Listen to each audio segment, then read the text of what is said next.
en sí no es pecado, y esto hay que tenerlo bien claro en nuestro corazón. Solo es pecado cuando consiente nuestra voluntad, ¿verdad?, ante la tentación, cuando yo cedo, cuando yo me deleito en una película, cuando yo me deleito en una mirada, cuando yo me deleito en una conversación, cuando yo me deleito en algo que esté escuchando, en fin, en el pecado, entonces sí es pecado. Cuando yo cedo, pero hay cosas que no las podemos evitar, hermanos y hermanas. Un día llega una señora y me dice: padre, me acuso de lo que vi, de lo que oí y de lo que hablé. Hermanos, hablar no es pecado, oír no es pecado, mirar no es pecado. Depende de lo que yo oí, depende de lo que yo vi, depende de lo que yo dije. Si caí en la tentación, entonces sí se convertirá en un pecado. La tentación, por lo tanto, es un medio eficaz para crecer en la gracia, para crecer en la virtud y para crecer en el amor. Lo dice la palabra en 1 Corintios capítulo 10 versículo 13. Dios no permitirá sean tentados sobre sus propias fuerzas, antes bien con la tentación les dará modo de poderla resistir con éxito. Palabra de Dios. Por lo tanto, pues, junto a la tentación, también el Señor nos da la gracia de poder vencer. También el Señor nos da la gracia. Repito, el problema es que a veces queremos salir solos. El problema es que a veces nos consideramos fuertes. Mire, padre, tengo tantos años de perseverar. Mire, padre, hoy ya soy un predicador. Mire, padre, hoy ya esto. Hermanos, hermanas, miren, allá en el Vaticano tienen a un nuncio en la cárcel. Claro, en la cárcel de su casa. Todos podemos caer, todos podemos pecar. El hecho de que tengamos más tiempo no significa nada. El hecho de que tengamos un ministerio no significa nada. Mejor dicho, sí, porque aquellos que tenemos algunos ministerios, sobre todo los ministerios de tarima, como yo los llamo, seremos más tentados. ¿Sabe cuáles son los ministerios de tarima? A los que tocan, los que predicamos. Yo les llamo ministerio de tarima porque siempre lo suben en una tarima uno. Esos son los ministerios que más son acechados. Aquellos que la gente ve. ¿Por qué? Porque a veces uno se la cree. Porque a veces uno, ¿verdad?, cree muchas cosas. Cree que uno es el bueno. Cree que uno, la gloria es para uno. Cuidado. Es la tentación de aquellos que tenemos ministerio de tarima. Es la tentación de aquellos que tienen más tiempo en un movimiento, en una comunidad. Todos, por lo tanto, seremos tentados, por el Señor nos va a dar los auxilios, el Señor nos va a dar la gracia, el Señor no nos va a mandar a la batalla sin darnos las armas para vencer al enemigo. Y eso hay que tenerlo bien claro. Hay que tenerlo bien claro, porque muchas veces caemos porque no llevamos las armas, porque muchas veces caemos porque somos imprudentes, porque muchas veces cedemos porque no tenemos la fuerza y la ayuda de Dios. Hermanos y hermanas, mientras estemos en este mundo, todos seremos tentados. Y a veces llegan personas enfermas a la comunidad a recibir la unción de enfermos. Gente que está postrada, gente mayor que me dice: padre, he renegado de Dios. Hermanos y hermanas, por lo tanto, la edad en esto no importa. Siempre seremos tentados. Siempre aparecerán. Claro que la tentación de un anciano no va a ser la misma de una persona más joven o de un adolescente. Claro que las tentaciones de aquel que esté en el matrimonio no serán las mismas tentaciones que las mías o de alguien que esté en la vida consagrada, pero todos seremos tentados. Primera tentación, la compensación. Y digo esto pues, sobre todo que estamos a las puertas de este retiro que indudablemente será una bendición. Indudablemente Dios va a obrar.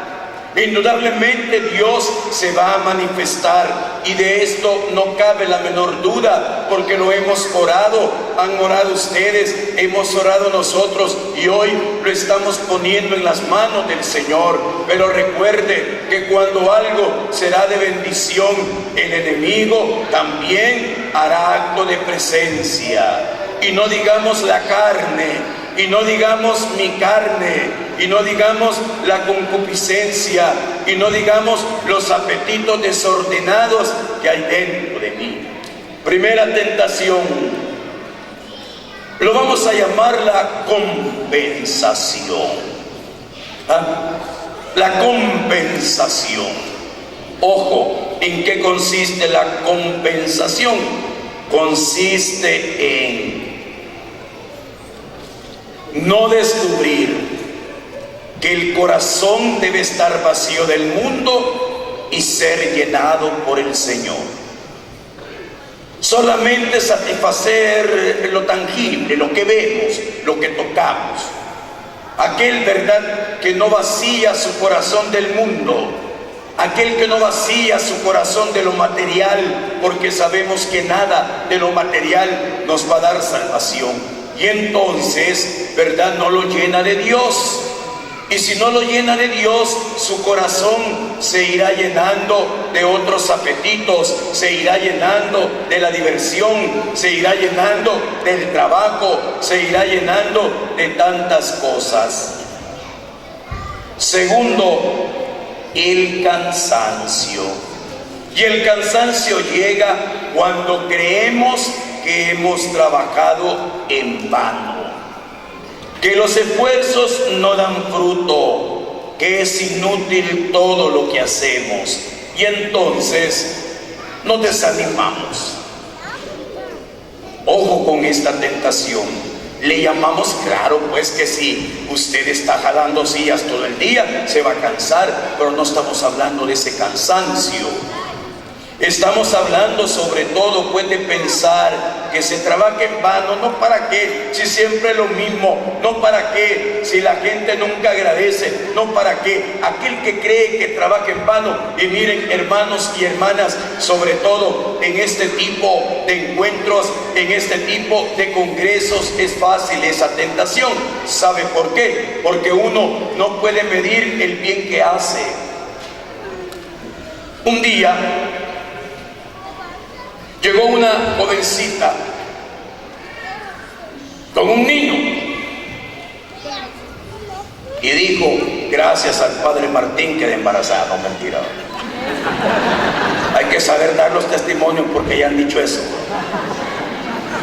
Y entonces llegó la muchacha y me dice: mire padre, el año pasado yo llegué a un evento allá en El Salvador del aniversario del ministerio, y resulta que en ese momento yo acababa de darme cuenta que estaba embarazada.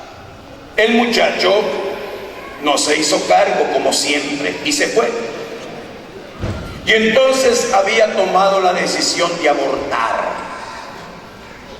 Pero en el momento de la oración usted dijo claramente, y no sé qué fue usted sino Dios a través de usted, que había una jovencita que estaba a punto de abortar, y esa jovencita era yo.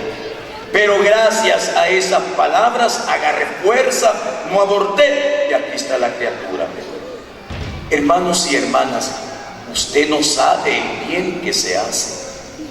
Usted no sabe el bien que se hace, el bien que hacen, por ejemplo, las prédicas, el bien que hace, por ejemplo, la música. Yo he conocido de repente personas que me dicen gracias, y yo vivo en no sé qué parte y me llegó pues un disco, o por internet vi algo y eso me ha llenado y eso me ha ayudado a que volviera a tener fe. Hermanos y hermanas, no sabemos nosotros el bien que hacemos, pero si nosotros queremos medir el bien por la cantidad de personas o por la cantidad de testimonios, estamos equivocados. Nunca llegaremos a saber cuánto bien se hace a través de estos encuentros. Entonces, servidores, no caigamos en la tentación del cansancio. A veces uno dice, no da fruto, llevé a mi marido, ay, mi marido sigue igual, padre. Momento, la palabra de Dios nunca regresa vacía. Algo Dios ha comenzado a hacer en su cónyuge, en su hijo o en su hija, y usted no tiene que cansarse. Ojo, usted no sabe el bien que Dios hace, pero cuando uno lo quiere medir, a ver, levanten la mano los que se convirtieron hoy. Hermano, eso no se puede hacer. Levanten la mano los que hoy van a ser buenos. Vaya, eso no se puede hacer. La obra de Dios no se mide así. La obra de Dios se puede medir inmediatamente, sino a lo largo de su vida. ¿Y cuántos de ustedes quizá después de haber asistido a un congreso, a un concierto, a un encuentro, al fin cayeron a los pies del Señor? Pero fue un proceso, primero una palabra, luego otra. Por lo tanto, que no llegue el cansancio, porque si no nos vamos a desanimar. Tercera tentación, los juicios. Primero, lo que la gente puede decir de nosotros. Hermanito, qué bien oró usted hoy ahí en intercesión. Cuidado con lo que la gente me dice. Claro, te agradézcale, pero no se lo crea todo. No se lo crea todo. En esto hay que cuidar. Mire, hermano, la predicación que usted dio, de verdad que unción. Bueno, gloria a Dios, dele gloria a Dios. Pero es bien fácil que cuando algo sale bien, ¿verdad?, para la gloria de Dios, le robemos la gloria. Los juicios, no nos dejemos seducir por los juicios, ni por aquellos que nos alaban, ni por aquellos que van a tratar también de destruirnos. Luego, no juzguemos a los demás en sus acciones. No juzguemos, hermanos y hermanas. Los servidores, por lo tanto, tenemos que ayudar. Y recordemos que la gente, todos somos diferentes, y bendito Dios. No podemos juzgar a la gente. Y hermano, es que usted las cosas no las hace bien, es que usted dejó esto, no hizo lo otro. Hermanos, evitemos los juicios. Dios sabe el esfuerzo que el hermanito y que la hermanita ha hecho para estar estos 2 días, casi 3, sirviéndole al Señor. Porque a veces, en vez de acercar, podemos nosotros impedir. Cuentan de una servidora, le vamos a poner sexo porque la mayoría son mujeres. Lo leí en un artículo por ahí, dice: yo llegué a un evento, dice, y de repente cuando iba hacia adelante, una servidora me jaló de la mano y casi me tuerce el cuello, diciéndome que me saliera de ahí. Y entonces yo le pregunté que por qué, y me dijo: cállese, estamos en adoración. Entonces dije: voy a adorar, y se quedó ahí callado. Después llamaron, el predicador llamó, ¿verdad?, el que estaba al frente, llamó a aquellos que quisieran recibir a Jesús. Y en ese momento dije: hoy sí, hoy me acerco, hoy llego hasta el frente. Y cuando iba hacia el frente, la servidora se da cuenta que era el predicador de la segunda enseñanza. Hermanos, ¿cuántas veces también nosotros no nos damos cuenta de la persona que está entrando, de la persona que está llegando? No sabemos quién es, no sabemos cómo viene, no conocemos sus necesidades. Por lo tanto, pues, evitemos juicios o actitudes también. Cuarto, vernos como víctimas de los demás. Hermanos, cuando uno se mira con los ojos de los demás, se convierte en víctima. Pero cuando uno se mira con los ojos de Dios, se llena de amor. Y es lo que uno debe aprender. Tenemos que aprender a mirarnos con los ojos de Dios. Miren, un día llegó, no sé si ya se los he contado otra vez, porque después de 9 años ya ni me acuerdo. Espero que tampoco ustedes se acuerden de lo que les voy a decir. Un día llegó un señor y me dijo: mira, padre, quiero que mi hija cante en su ministerio. Mire, la niña puede cantar. Sí, padre, mira qué bonito canta. A ver, niña, cante. Ay, hermano, cuánto cantó. Decía, me. Pero para su papá cantaba bonito. Así es Dios.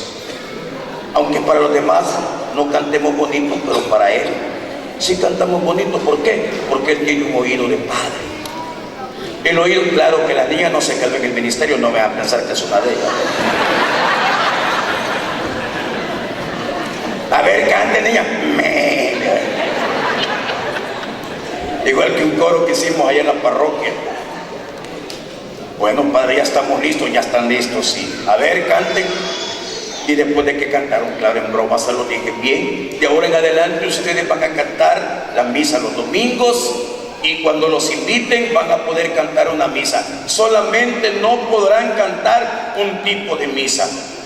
¿Cuál, padre? Las misas de cuerpo presente. ¿Por qué? Porque se puede levantar el muerto cuando los oiga. Dios tiene oído de padre. No.